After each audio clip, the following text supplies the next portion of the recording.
Selamat malam saudara-saudara yang terkasih di dalam Yesus Kristus. Kita bertemu kembali pada malam hari ini untuk masuk di dalam renungan kita.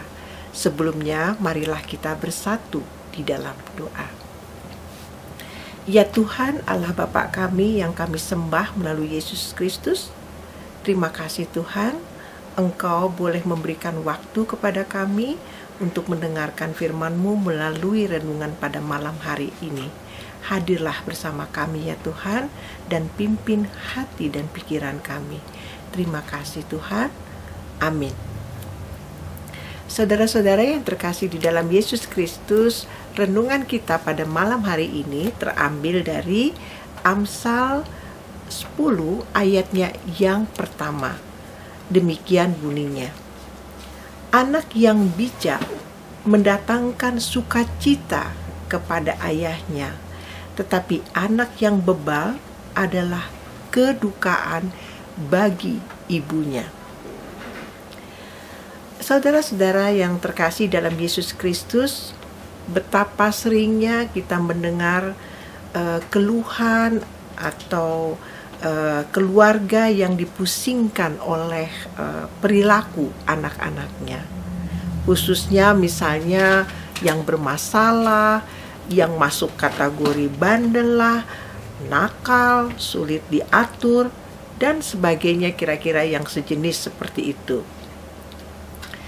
Mereka kadang-kadang sebagai orang tua berkata, lebih baik papa dan mama nggak punya anak daripada punya anak seperti kamu, selalu menyusahkan, mendukakan kami. Atau misalnya kalau keluarga yang mempunyai lebih dari satu orang anak, misalnya ada satu yang bermasalah, sering juga lontaran kata-kata yang keluar, aduh anak ini kok sulitnya diatur ya, beda dengan saudara-saudaranya. Jadi mulai memperbandingkan antara anak yang satu dengan yang lain. Tentunya kita ketika mempunyai anak lebih misalnya dari satu orang, anak itu unik, jadi tidak bisa sama, sedangkan yang kembar saja itu tidak bisa sama. Nah, tetapi kita berbicara misalnya tentang keluhan-keluhan dari orang tua. Tapi misalnya kalau yang satu bikin bermasalah, kalau yang si kakak ini misalnya ya, kalau diberitahu sekali tuh terus ngerti gitu. Tapi kalau yang satu ini harus dibentak, harus diingetin beratus-ratus, beribu-ribu kali, tapi kok ya susah sekali sih ngertinya gitu. Nah, kata Amsal itu, anak yang bijak mendatangkan sukacita kepada ayahnya, tetapi anak yang bebal adalah kedukaan bagi ibunya.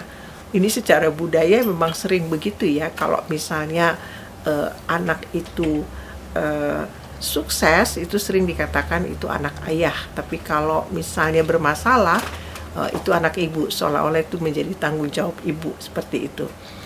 Tapi juga ketika ini anak yang bijak itu, jadi sesuatu misalnya mengukur anak itu bijak, kita melihat ini anak sangat menyenangkan, sangat mendatangkan sukacita kepada ayahnya, tetapi yang lebih berduka itu ibunya. Nah, setiap anak yang lahir itu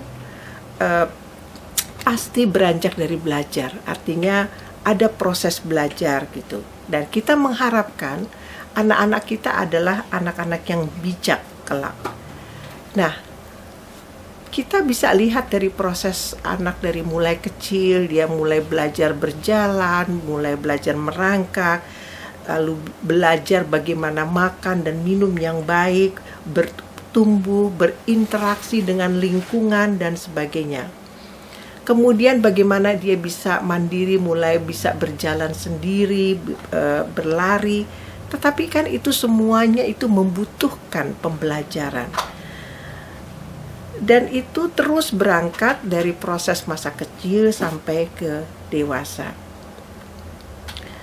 Dan bagaimana anak-anak itu bisa menjadi bijak?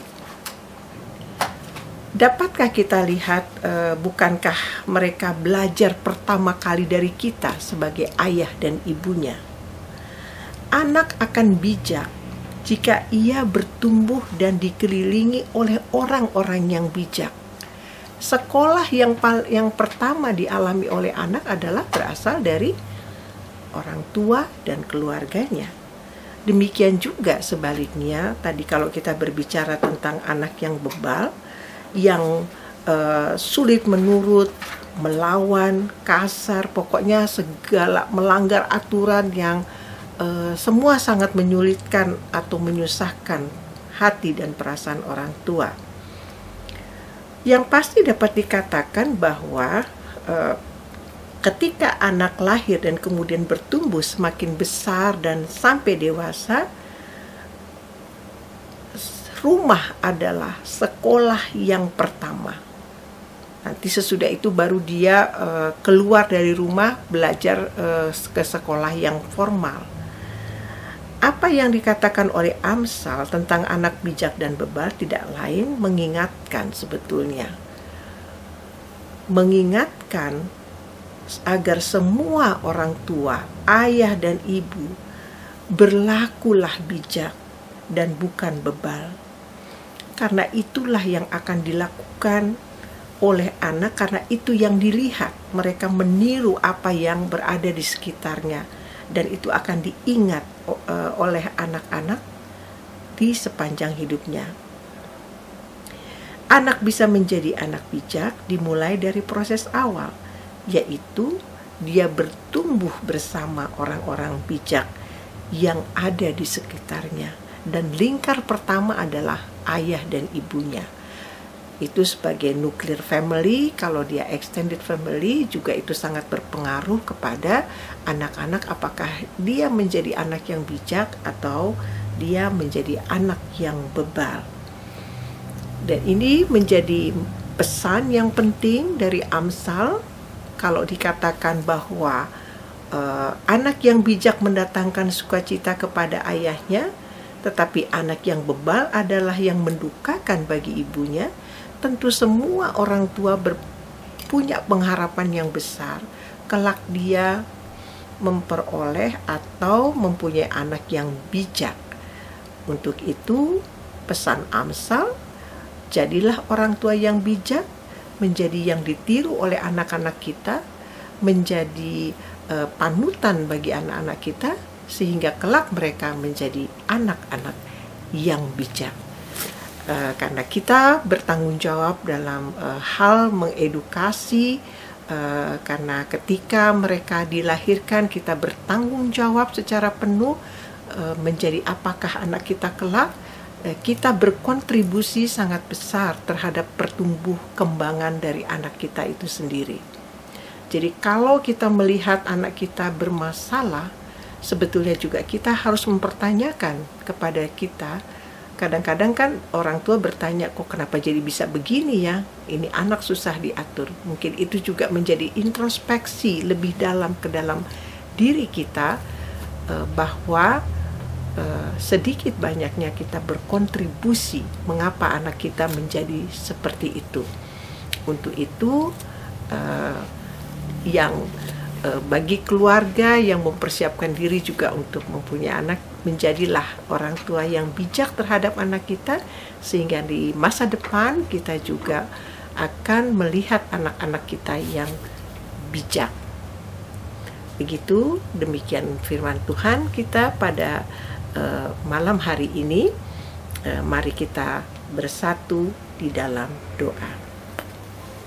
Ya Tuhan Allah Bapa kami, terima kasih Tuhan atas firman yang baru saja kami dengar. Mampukan kami ya Tuhan menjadi orang tua yang bijak, sehingga kami bisa menularkan rasa bijak kepada anak-anak kami, sehingga mereka menjadi anak-anak yang bijak, yang memberikan sukacita kepada orang tuanya, demikian juga kepada masyarakat dan di sekelilingnya. Terima kasih Tuhan, hanya di dalam nama anakmu Yesus Kristus kami mengucap syukur dan berdoa. Amin.